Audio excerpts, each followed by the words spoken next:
Autour du parc de Bukangalonzo, le Premier ministre Matata Ponyo a effectué une visite surprise à l'aérogare moderne de Ndjili. Constat heureux, les grands travaux de construction sont presque finis. L'heure est aux travaux de finition et au dernier réglage.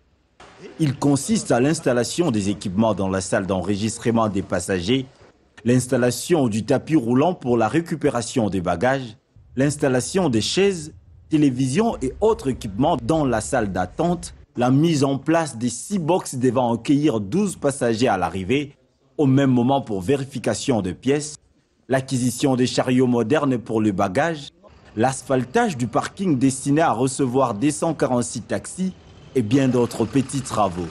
L'aérogare a une capacité d'accueil de 600 passagers pour 2 vols simultanés. Tout constat fait, le Premier ministre a obtenu de l'entreprise les assurances d'une possible visite inaugurale d'ici au 15 mars en cours. Et puisqu'on parlait infrastructure, sachez que plusieurs kilomètres de routes asphaltées dans la ville de Goma, grâce à des financements de partenaires extérieurs du gouvernement central, comme celui du gouvernement provincial, ont permis une réelle transformation de cette agglomération. Le directeur général ad intérim de l'OVD, Benjamin Wenga, a inspecté ces artères. Elles sont plusieurs les avenues de la ville de Goma qui ont fait peau neuve. Et elles sont aussi nombreuses, celles qui s'apprêtent à le devenir. Le constat est de Benjamin Wenga, directeur général de l'Office de voirie et drainage, en visite d'inspection du chantier voirie dans cette ville.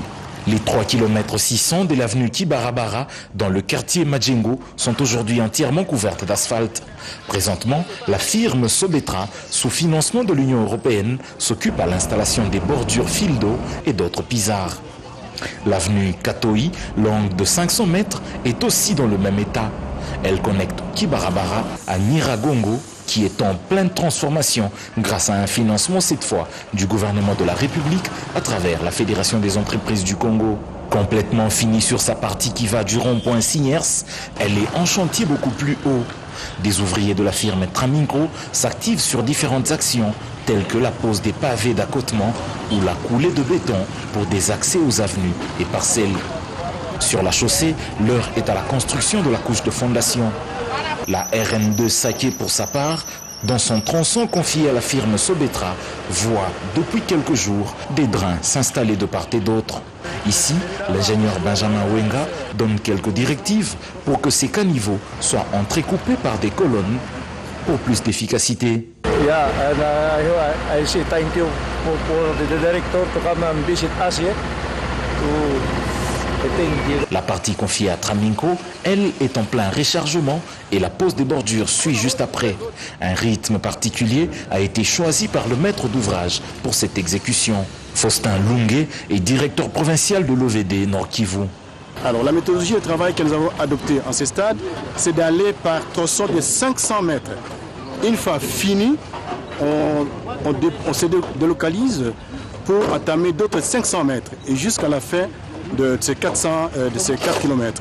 L'avenue des Grands Ronds-Points où se font des grands travaux d'assainissement et le boulevard Kanyamuanga sur son tronçon compris entre le rond-point Signers et Chigudu, récemment asphalté, a constitué le point de chute de cette inspection de la voirie de Goma par Benjamin Wenga.